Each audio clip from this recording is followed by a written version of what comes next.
ശബരിമലയിലെ ഏറ്റവും പവിത്രമായ കൊടിമരത്തിന് 2011 പെയിന്റ് അടിച്ചതിൽ വൻ ദുരൂഹത. ക്ഷേത്രതന്ത്രിയെ ദേവസ്വം ബോർഡോ അറിയാതെയായിരുന്നു കൊടിമരത്തിന്റെ ചുവട്ടിൽ പെയിന്റ് അടിച്ചത്. അന്നത്തെ executive officer M Satheesh Kumar, administrative officer K Rajan എന്നിവർ ചേർന്നാണ് ഈ നടപടിക്ക് പിന്നിൽ പ്രവർത്തിച്ചത്. ഇവരുടെ ചെയ്തികൾ ശബരിമലയിൽ ചൈതന്യലോപത്തിന് കാരണമായെന്ന് വിലയിരുത്തലും നടന്നു. അന്നത്തെ വിജിലൻസ് എസ്.പിയുടെ അന്വേഷണ റിപ്പോർട്ടിന്റെ പകർപ്പ് ജനം ടിവിക്ക്.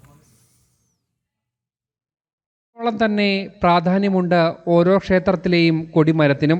അത്രത്തോളം പ്രാധാന്യമർഹിക്കുന്ന സ്വർണ്ണ കൊടിമരത്തിന്റെ ചുവട്ടിലും പഞ്ചവർഗത്തറയിലും പീഠത്തിലും അഷ്ടദിക്പാലക പ്രതിഷ്ഠകളിലുമാണ് സ്വർണ്ണ നിറമുള്ള പെയിന്റ് സ്പ്രേ ചെയ്തത്. 2011 ഡിസംബർ 28 മുതൽ 30 വരെയായിരുന്നു പെയിന്റിംഗ് നടത്തിയത്. ഇതിന് ആരാണ് അനുമതി നൽകിയത്? കൃത്യമായ ഉത്തരം അന്നത്തെ ദേവസ്വം വിജിലൻസ് എസ്.പി ഗോപകുമാർ നടത്തിയ അന്വേഷണത്തിൽ കൃത്യമായി പറയുന്നു. ക്ഷേത്രം തന്ത്രി കണ്ഠരരോ മഹേശ്വരരോ ദേവസ്വം ബോർഡോ ഈ നടപടി അറിഞ്ഞിട്ടില്ല. അന്നത്തെ എക്സിക്യൂട്ടീവ് ഓഫീസർ സതീഷ് കുമാറും അഡ്മിനിസ്ട്രേറ്റീവ് ഓഫീസർ രാജനും സ്വന്തം ഇഷ്ടപ്രകാരമാണ് പെയിന്റിംഗ് ജോലികൾ നടത്തിയതെന്നാണ് വിജിലൻസിന്റെ കണ്ടെത്തൽ. ശബരിമലയിൽ ചൈതന്യലോപത്തിന് ഇത് കാരണമായി. കൂടാതെ ദൈവാനുഗ്രഹക്കുറവിനും ഇത് ഇടവരുത്തി.